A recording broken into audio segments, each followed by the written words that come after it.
భద్రాద్రి కొత్తగూడెం జిల్లాలోని రైల్వే స్టేషన్లో బాంబు కలకలం సృష్టించింది.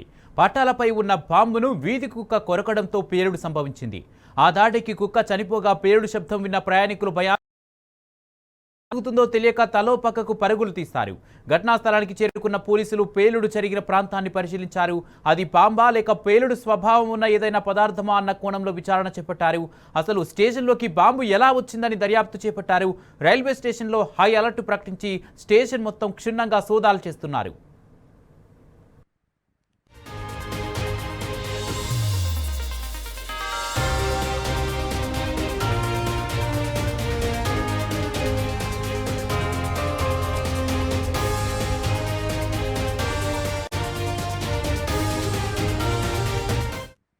భద్రాద్రి కొత్తగూడెం జిల్లాలోని రైల్వే స్టేషన్లో బాంబు కలకలం సృష్టించింది. పట్టాలపై ఉన్న బాంబును వీధి కుక్క కొరకడంతో పేలుడు సంభవించింది. ఇదే అంశానికి సంబంధించి పూర్తి అప్డేట్స్ మా ప్రతినిధి సాంబా అందజేస్తారు.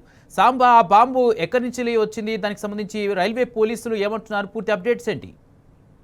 కుమార్, భద్రాద్రి కొత్తగూడెం జిల్లా కొత్తగూడెం మేజర్ రైల్వే స్టేషన్ అది. ఆ రైల్వే స్టేషన్ లో కొద్దిసేపటి క్రితం బాంబు పేలుడు కలకలం సృష్టిస్తుంది. బాంబు పేలి కుక్క చనిపోయింది. రైల్వే ట్రాక్ పట్టాల మీద ఉన్నటువంటి ఒక పేలుడు పదార్థాన్ని వీధి కుక్క కొరకడంతో ఒక్కసారిగా పేలుడు సంభవించి కుక్క తలంతా కూడా నుజ్జు అయిపోయి పేలుడు సంభవించి ఆ కుక్క అక్కడ ఘటనా స్థలంలో చనిపోయింది. దీంతో అక్కడ ఉన్నటువంటి ప్రయాణికులంతా భయభ్రాంతులకు గురయ్యారు. వెంటనే ఘటనా స్థలానికి చేరుకున్నటువంటి రైల్వే పోలీసులతో పాటు స్థానిక పోలీసులు కూడా వెతికి ఏం జరుగుతుందనేటువంటి అంశంలో విచారణ చేపట్టారు. డాగ్ స్క్వాడ్ ని అట్లాగే బాంబ్ స్క్వాడ్ ని రంగంలోకి దింపి విచారణ కొనసాగిస్తున్నారు.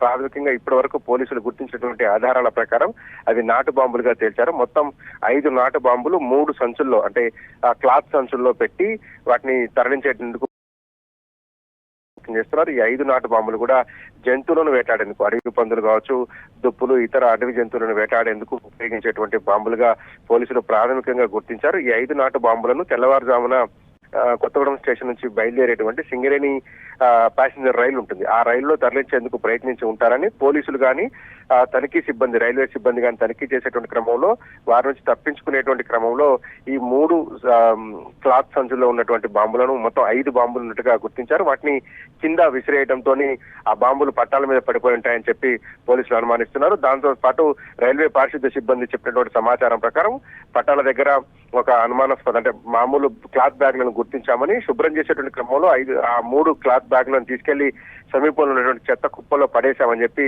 పారిశుద్ధ్య కార్మికులు కూడా చెప్తా ఉన్నారు. అక్కడ ఘటనా స్థలంలో ఉన్నటువంటి సమీపంలో ఉన్నటువంటి చెత్త కుప్పల్లో పోలీసులు తనిఖీ చేయక ఈ బ్యాగులు, ఏవైతే క్లాత్ బ్యాగ్స్ ఉంటాయో అవి 2 లభ్యమైనాయి. మరొక క్లాత్ బ్యాగ్ లో ఉన్నటువంటి బాంబును ఉల్లిగడ్డ సైజ్ పరిమాణంలో ఉంటుంది ఈ పేలుడు పదార్థం. దాన్ని ఆ కుక్క తీసుకొచ్చి ట్రాక్ మీద కొరికి ఉంటుంది, అందుకే పేలుడు సంబంధించి కుక్క చనిపోయిందని పోలీసులు అనుమానిస్తున్నారు. పెద్ద ఎత్తున డాగ్ స్క్వాడ్ తో పాటు బాంబ్ స్క్వాడ్ ని మోహరించి మొత్తం రైల్వే స్టేషన్ ని ఆధీనంలో తీసుకొని హై అలర్ట్ ప్రకటించి పూర్తి స్థాయి తనిఖీలు చేస్తా ఉన్నారు. మొత్తం కొత్తగూడెం పోలీస్ స్టేషన్ మొత్తం కూడా పోలీసుల అదుపులో ఉంది ప్రస్తుతం. ఇంకా ఏమైనా బాంబులు పెట్టారా, లేదంటే ఈ నాటు బాంబులేనా, లేక మరెక్కడైనా ఘటనా స్థలంలో ఒక అనుమానిత బ్యాగ్ ఉందనేటువంటి కూడా ఒక సమాచారం ఉన్న నేపథ్యంలో కొత్తగూడెం రైల్వే స్టేషన్ మొత్తాన్ని క్షుణ్ణంగా తనిఖీ చేస్తున్నారు. పట్టాలతో పాటు ఆ ప్రాంగణంలో ఉన్నటువంటి రూమ్స్, ఇతర ప్రాంతం అంతా కూడా పోలీసులు ఆధీనంలోకి తీసుకొని ప్రయాణికులను బయటికి పంపించి వేసి ప్రస్తుతం అక్కడ తనిఖీలు కొనసాగిస్తున్నారు. ప్రస్తుతం గుర్తించినటువంటి 5 బాంబులు, 4 నాటు బాంబులను పోలీసులు పేలుడు పదార్థం అయి ఉంటుంది, ఎక్కడి నుంచి తీసుకొచ్చారనేటువంటి కోణంలో విచారణ కొనసాగిస్తున్నారు. సీసీ ఫుటేజ్ తో పాటు ఉదయం బయలుదేరినటువంటి ప్రయాణికులు ఎవరు, ఏ ప్రాంతం నుంచి వీటిని రవాణా చేసేటువంటి ప్రయత్నం చేస్తున్నారు, ఎక్కడికి ఈ నాటు బాంబులను తీసుకెళ్లేటువంటి ప్రయత్నం చేసేటువంటి క్రమంలో వాటిని పట్టాల పైన పడేసి ఉంటారు అనేటువంటి కోణంలో కూడా పోలీసులు విచారణ చేపట్టారు. ప్రస్తుతానికైతే కొత్తగూడెం పోలీస్ స్టేషన్ పూర్తిగా పోలీసుల అదుపులో ఉంది. డాగ్ స్క్వాడ్ తో పాటు బాంబ్ స్క్వాడ్ కూడా తనిఖీలు నిర్వహిస్తున్నారు. పెద్ద ఎత్తున ఘటనా స్థలానికి పోలీసులు చేరుకున్నారు. డిఎస్పీ కూడా కాసేపట్లో ఘటనా స్థలానికి వస్తున్నారు. ఈ 3 బ్యాగులలో ఏవైతే క్లాత్ బ్యాగ్స్ ఉంటాయో వాటిని సాధారణంగా గతంలో వృద్ధులు డబ్బులు దాచుకునేందుకు, అట్లాగే బొడ్లో పెట్టుకొని క్యారీ చేసేందుకు ఉపయోగించేటువంటి క్లాత్ బ్యాగ్స్. ఈ క్లాత్ బ్యాగ్స్ లో ఉల్లిగడ్డ సైజ్ పరిమాణంలో ఉన్నటువంటి 5 బాంబులను గుట్టుచప్పుడు కాకుండా తీసుకుని తరలించేటువంటి ప్రయత్నం చేశారు. సహజంగా భద్రాద్రి కొత్తగూడెం జిల్లా అటవీ ప్రాంతం, ఇక్కడ అటవీ జంతువుల వేటకు ఈ బాంబులను వినియోగిస్తారని ప్రత్యక్షంగా ఉన్నటువంటి సాక్షులు కావచ్చు, ఆ బాంబును పరిశీలించినటువంటి పోలీసులు కావచ్చు చెప్తా ఉన్నారు. సో ఈ బాంబులను ఎక్కడికి తీసుకెళ్తున్నారు అనేటువంటి కోణంలో విచారణ చేస్తున్నారు. సాధారణంగా రైల్వేలో పేలుడు పదార్థాలు కానీ మంటకు సంబంధించినటువంటి అగ్నికి సంబంధించినటువంటి పదార్థాలు కానీ తరలించడం చట్టవిరుద్ధం, చట్ట వ్యతిరేకం కూడా. సో ఈ ఎక్కడి నుంచి వచ్చినాయి అనేటువంటి కోణంలో పోలీసులు విచారణ చేపట్టారు. ప్రస్తుతం భద్రాద్రి కొత్తగూడెం జిల్లా కొత్తగూడెం పోలీస్ స్టేషన్ పూర్తిగా పోలీసుల అదుపులో ఉంది. డాగ్ స్క్వాడ్, బాంబ్ స్క్వాడ్ పెద్ద ఎత్తున తనిఖీలు నిర్వహిస్తున్నాయి Kumar. Right, thank you Samba.